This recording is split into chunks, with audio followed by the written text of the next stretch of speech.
आज किसान संघर्ष समिति तहसील खुर्जा व सिकंदराबाद द्वारा गांव मैना मौजपुर में एक मीटिंग का आयोजन किया गया। आपको बता दें कि डीएफसी द्वारा जो रेलवे लाइन निकाली गई है, उसी रेलवे लाइन के बराबर में डीएफसी द्वारा भूमि अधिग्रहण किया गया है, जिसको लेकर आज के सभी किसानों ने एक मीटिंग का आयोजन किया। मीटिंग में 6 गाँव के किसान एकत्र हुए, जिनकी भूमि डेडिकेटेड फ्रंट कॉरिडोर द्वारा अधिग्रहित की गई है। किसानों ने सरकार से मांग की है कि जिन किसानों की भूमि का पहले अधिग्रहण हो चुका है, उन किसानों का मुआवजा अभी तक शेष है, पहले उन किसानों को उनका शेष मुआवजा दिया जाए। साथ ही मीटिंग की अध्यक्षता कर रहे सुधीर चौधरी ने सरकार से मांग की है कि सभी किसानों को एक समान सर्किल रेट पर उच्चतम मुआवजा मिले व विश्व बैंक की तर्ज पर अन्य कोई प्रोत्साहन राशि भी किसानों को दी जाए। साथ ही मांग की है कि किसानों को मुआवजे का पैसा किस्तों में न देकर एक साथ दे दिया जाए।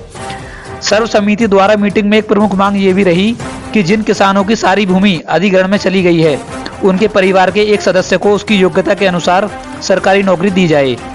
मीटिंग में मैना मौजपुर, मैना करंदरगढ़ी, सरावा, दोस्तपुर व क्योली गांव के किसान मौजूद रहे। नमस्कार, मैं हूं शशांक ठाकुर। इस वक्त मैं मौजूद हूं जनपद बुलंदशहर के गांव मैना मौजपुर में। यहां काफ़ी संख्या में किसान एकत्र हुए हैं। आइए जानते हैं इनसे क्या मामला है, यहाँ किसान क्यों बैठे हुए हैं। मेरा नाम सुधीर चौधरी, गांव मैना मौजपुर का रहने वाला हूँ और हम सभी किसान आज यहाँ एकत्रित हुए हैं। सरकार ने पिछली बार भी हमारी ज़मीन अधिग्रहित की थी डेडिकेटेड कॉरिडोर के लिए, उसमें और अब दोबारा से हमारी ज़मीनों को फिर से अधिग्रहण किया जा रहा है। उन्होंने हमारे साथ अब तक जो अन्याय किए हैं, भूमि को उन्होंने टुकड़ों में हमें पेमेंट किया। जो धनराशि दी गई प्रतिकृति वो हमें टुकड़ों में दी गई थी। अब जो है आप लोग इकट्ठे हुए हो, क्या मुख्य मांग है, मतलब आपकी वो बताएं। हाँ, हमारे अब तो यहाँ एकत्रित हुए हैं, उस आधार पर एकत्रित हुए हैं कि जो पिछली बार इन्होंने हमारी ज़मीन ली थी, आज तक उसमें से बहुत सारे किसान ऐसे हैं जिनका पूरा प्रतिकर आज तक नहीं मिला है। मतलब पूरा पैसा नहीं मिला है। हाँ, कुछ मिल चुका है और अभी बाकी है। हाँ, आधा भी बाकी है। दूसरे नंबर इस बात के लिए एकत्रित हुए हैं कि जो अब ये भूमि ले रहे हैं, यह पूरा का पूरा पैसा एक ही बार में दिया जाए। क्या यह भूमि का अधिग्रहण होने वाला है, भूमि जाने वाला है? अभी हमारे भूमि का 18/1/2024 को एक गजट किया है इन्होंने, जो सभी पेपर्स में निकाला है। उसके आधार पर 6 गाँव लिए गए हैं, मैना करंदरगढ़ी, मैना मौजपुर, क्योली, दोस्तपुर, सरावा। इतने गाँव की ज़मीन के लिए इन्होंने अभी गजट किया है।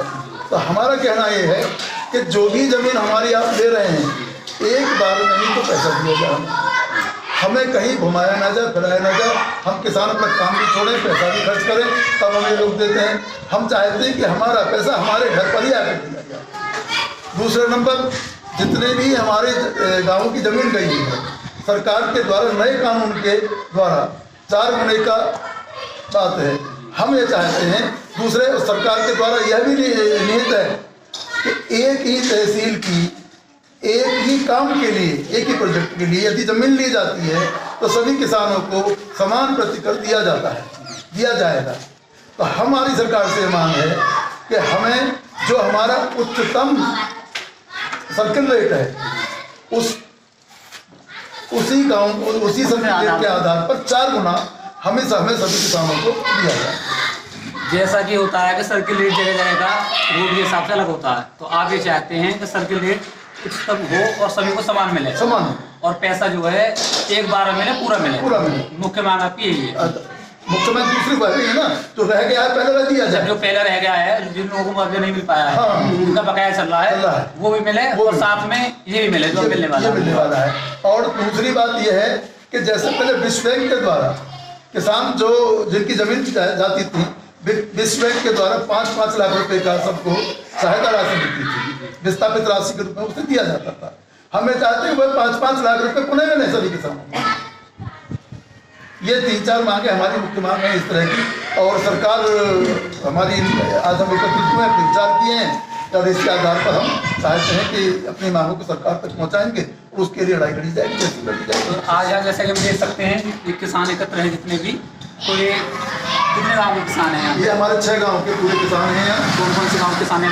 ये करंदरगढ़ी, मैना मौजपुर, सरावा, दोस्तपुर, क्योली। तो इन सारी गाँवों की भूमि जो कार्य हो रही है, किस चीज़ में जा रही है ये?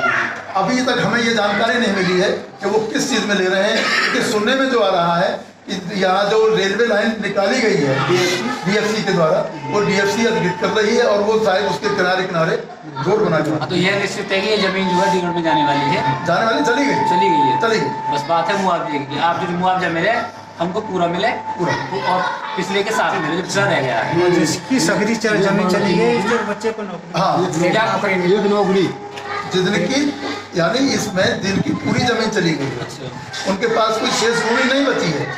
तो हमारा सरकार से ये मानना है, ये कहना है कि सरकार उनके परिवार के एक बालक को उनकी योग्यता के अनुसार एक नौकरी। आपकी एक प्रमुख मांग ये भी है कि जिनकी पूरी भूमि जा रही है, हाँ, उसके पास शेष कुछ नहीं बचता शेष कुछ नहीं है, बचता। तो उसके परिवार में से किसी भी एक बच्चे को हाँ। उसकी योग्यता के अनुसार एक सरकारी नौकरी दी जाए।